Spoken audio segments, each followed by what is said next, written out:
तारीख और तारीख पे तारीख वो सीधा फिट बैठता है इस केस के अंदर। पाकिस्तान तहरीक इंसाफ ने सर जोड़ उन्होंने कोशिश की कि इनके हाथ में ये स्टेटमेंट नहीं जानी चाहिए। ये फॉरेन फंडिंग केस जो है वो इनके लिए एक ऐसी खतरनाक घंटी बज सकता है जिससे बड़े बड़ों की घंटी बज जाएगी।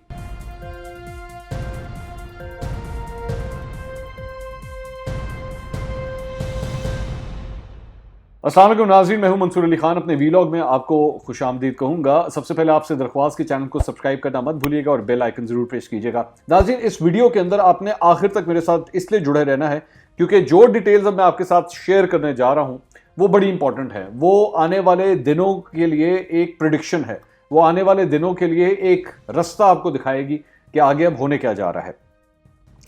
बहुत कम होता है पाकिस्तानी तारीख के अंदर कि कोई ऐसी चीज़ जो है वो मुल्क की तारीख को डिफाइन करती है। और अब जिस चीज़ के बारे में मैं बात करने जा रहा हूँ ये शायद आने वाले दिनों के लिए अंदर इस मुल्क के लिए एक नई सियासी डेफिनेशन जो है वो साबित हो सकती है। मामला ऐसा है कि पाकिस्तान की तारीख अगर आप उठा के देखें तो Panama case, memogate case, Iftikhar Muhammad Chaudhry के फैसले, ये चंद ऐसी चीज़ें थी, बल्कि जुल्फ़िकार अली भुट्टो साहब की फांसी, ये चंद ऐसी चीज़ थी जिन्होंने पूरी तरह मुल्की सियासत को ही मोड़ के रख दिया था। अब एक और चीज़ जो है वो पाकिस्तानी सियासी मंजरनामे के ऊपर उभर के सामने आ रही है, और वो अब जाके उभर के क्यों सामने आ रही है उसकी वजह भी मैं आगे चल के आपको बताता हूँ। लेकिन ये सिलसिला जो है ये तकरीबन पिछले 6 साल से चल रहा है, और इस 6 साल के अंदर जो है वो दूर से कहीं से पहले इसकी आवाज़ आती थी जैसे कोई बहुत दूर से बोल रहा है, लेकिन आहिस्ता आहिस्ता आहिस्ता आहिस्ता ये अब करीब आना शुरू हो गई है और इसकी जो घंटी है वो वाज़ेह तौर पर सुनाई दे रही है कि इस मामले की घंटी जो है वो बजना शुरू हो गई और बड़ी तेज़ बज रही है। मामला है पाकिस्तान तहरीक इंसाफ के फॉरेन फंडिंग केस का। अच्छा, ये बड़ा इंटरेस्टिंग इस वजह से है कि पाकिस्तान तहरीक इंसाफ, एक तो नाम ही जो है वो तहरीक इंसाफ, इंसाफ के हसूल के लिए या इंसाफ के हसूल को रोकने की खातिर जितना इस केस के अंदर बहाने बनाए गए, जितना इस केस को रोकने की हर मुमकिन कोशिश की गई, जितना इस केस के अंदर हर चीज़ को छुपाने की कोशिश की गई, उसकी मिसाल नहीं मिलती। एडजर्नमेंट्स लेनी हो, डिलेज लेने हो, वकला की तब्दीली हो, तारीख पे तारीख लेनी हो, मतलब अगर पाकिस्तान के अंदर शायद किसी केस के अंदर वो जो टिपिकल डायलॉग है ना कि तारीख पे तारीख और तारीख पे तारीख, वो सीधा फिट बैठता है इस केस के अंदर।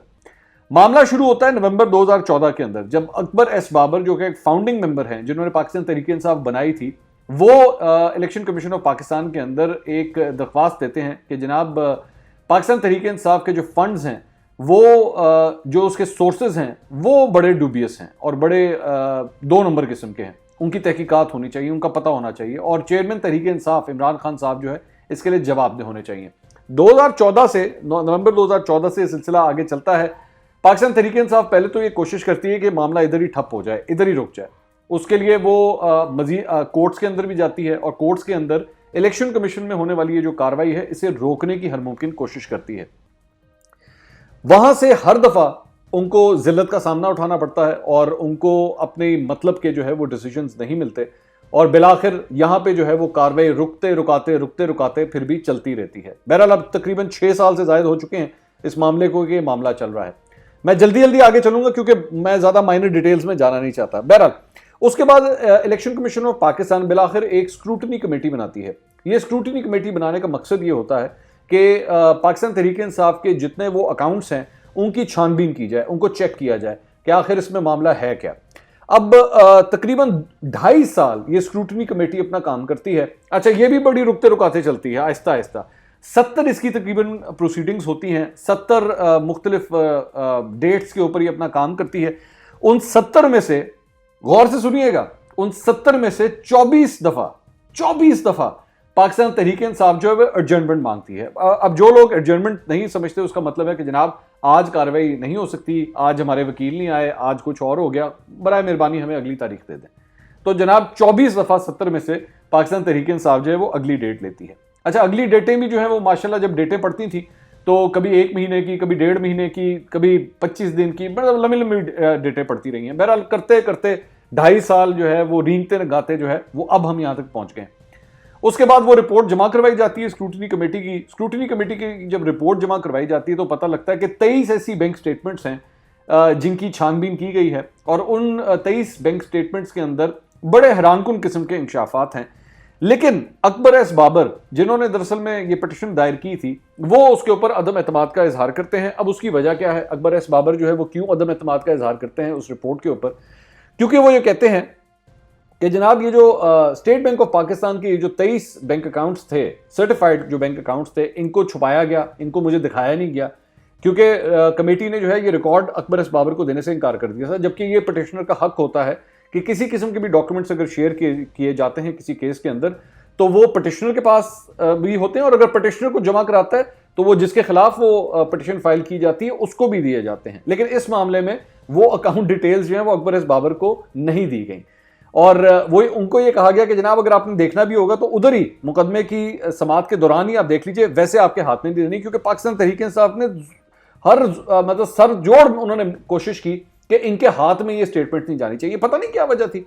पाकिस्तान तहरीक इंसाफ का नाम है, वो कहते हैं हम नीट एंड क्लीन है, तो पता नहीं ये स्टेटमेंट्स क्यों नहीं दे रहे थे, इसकी वजह क्या थी? अब उसकी वजह जो है जाहिर बात है, जब दिल में कोई खोट हो तो शायद यही वजह है कि वो स्टेटमेंट्स हाथ में नहीं पकड़ानी थी। अच्छा, उसके बाद तकरीबन 6 इंटरनेशनल बैंक अकाउंट्स थे पाकिस्तान तहरीक इंसाफ के, जिसमें अमेरिका के अंदर भी शामिल है और दीगर भी हैं, कि जी उसकी भी स्टेटमेंट्स जो है वो सीक्रेट रखी गई। अच्छा, मसला जो है वो तो फॉरेन फंडिंग केस का है कि ये फॉरेन फंडिंग हो कहां से रही थी, कौन सी ऐसी कंपनीज थी, कौन से ऐसे अफराद थे जो पाकिस्तान तहरीक इंसाफ को फंड कर रहे थे। लेकिन वो स्टेटमेंट जो है वो नहीं दी गई, उनको छुपाया गया, अकबर एस बाबर से छुपाया गया। अच्छा, उसके बाद जो स्क्रूटनी हो रही थी वो 5 साल की होनी थी, लेकिन उस 5 साल को जो है वो कम करके 4 साल कर दिया गया। उसमें से 2013 निकाल दिया गया। अब पता नहीं 2013 निकालने की क्या वजह थी, समझ नहीं आई इस बात की। जब स्क्रूटनी हो रही है तो कर लें, पूरे 5 साल की कर लें। 2013 को बीच में से निकाल दिया गया, 2014 से जो है वो स्क्रूटनी शुरू की जाती है। अच्छा, उसके बाद जो एक और इंपॉर्टेंट बात थी कि एक ऑडिट रिपोर्ट थी पीटीआई की, इमरान खान साहब की सर्टिफाइड ऑडिट रिपोर्ट थी। अकबर एस बाबर साहब का सब कुछ कहना है कि उसे भी इग्नोर कर दिया गया। उस ऑडिट रिपोर्ट को जो है वो देखा ही नहीं गया, उसको भी देखा जाना चाहिए था।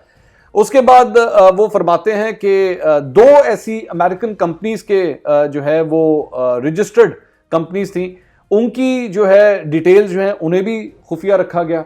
पता नहीं इसकी क्या वजह थी कि उनको क्यों रखा गया। उसके बाद कुछ डॉक्यूमेंट ऐसे भी थे जहां पे सऊदी अरब से जो है वो फंडिंग हो रही थी, सऊदी अरब के चंद जगहों से फंडिंग हो रही थी, इलीगल फंडिंग हो रही थी, उनको इन्वेस्टिगेशन ही नहीं की गई। ये अकबर एस बाबर साहब के ये एतराज़ात हैं जो स्क्रूटनी कमेटी की रिपोर्ट सामने आई थी। बहरहाल उसको उन्होंने रिजेक्ट कर दिया। अब करते करते सूरत हाल अब यहां तक ये पहुंच गई है कि बहरहाल अब मामला जो है वो जिसे कहते थे ना बिल्कुल अपनी पीक के ऊपर पहुंच गया है। अब कमेटी जो है वो पहले हफ्ते में 1 दफा मिलती थी, अब एक ही हफ्ते में जो है वो 3-3 दफा मिलना शुरू हो चुकी है। बहरहाल किसी वजह से, पता नहीं कौन सी वजह, ऐसी कौन सी वजह है, लेकिन इसका जो काम करने का जो स्टाइल है और जो स्पीड है वो एकदम तेज हो गई है, और इन्हीं दिनों के अंदर बड़ी तेज हो गई है। अब आने वाले हफ्ते के अंदर ये जो फॉरेन फंडिंग केस है इस सिलसिले में समाअत होने जा रही है, और समाअत के अंदर जो है वो पाकिस्तान तहरीक इंसाफ को बुलाया गया है। 19 तारीख को यानी कि मंगल वाले दिन पीडीएम जो है वो इलेक्शन कमीशन ऑफ पाकिस्तान के सामने एहतजाज करने जा रही है, क्योंकि और एहतजाज इस बात के ऊपर कर रही है कि पीटीआई के जो फॉरेन फंडिंग केस है इस पर जल्द अज जल्द जो है वो फैसला दिया जाए। क्योंकि जो सियासी हलके हैं वो ये समझते हैं कि पाकिस्तान तहरीक इंसाफ का ये फॉरेन फंडिंग केस जो है वो इनके लिए एक ऐसी खतरनाक घंटी बज सकता है जिससे बड़े बड़ों की घंटी बज जाएगी। और अगर वो घंटी बज गई तो वो जो आपने सुना होगा ना, जब बॉक्सिंग का मैच होता है तो बॉक्सिंग के मैच में जब मैच खत्म होता है तो टिंग टिंग टिंग करके एक घंटी बजती है और उसके बाद मैच खत्म हो जाता है। तो अगर ये फॉरेन फंडिंग केस का फैसला आ गया, और अब तक की जो सूरत हाल सारी सामने नजर आ रही है, अगर ये फैसला आ गया तो ये पाकिस्तान तहरीक इंसाफ के लिए टिंग टिंग टिंग की वो घंटी साबित हो सकती है जिससे मैच खत्म हो सकता है। लेकिन फिर बहरहाल सिर्फ इलेक्शन कमीशन ऑफ पाकिस्तान में मामला सिर्फ खत्म नहीं होगा, जाहिर बात है इसको चैलेंज किया जा सकता है, इस पर अपील की जा सकती है, मामला मजीद आगे भी जा सकता है। ये नहीं है कि सिर्फ मामला यहीं तक खत्म रहेगा।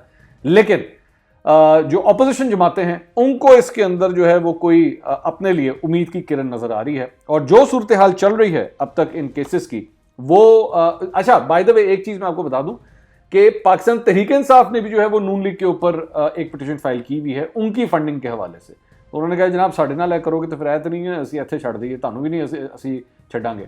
तो नून लीग के लिए भी मुश्किलात साबित हो सकती हैं दूसरी वाली पिटीशन। बहरहाल मामला ये है कि कहीं ये केस जो है वो पाकिस्तान की तारीख के अंदर, माजी के अंदर जो कुछ केसेस जो हैं जिन्होंने पूरी सियासी तारीख का रुख ही मोड़ दिया, हो सकता है कि यही फॉरेन फंडिंग केस जो है ये पाकिस्तान तहरीक इंसाफ के लिए भी एक ऐसा ही केस साबित हो। आपकी क्या राय है? अपना फीडबैक जरूर दीजिएगा। अगले वीलॉग में आपसे दोबारा मुलाकात होगी। अल्लाह हाफिज।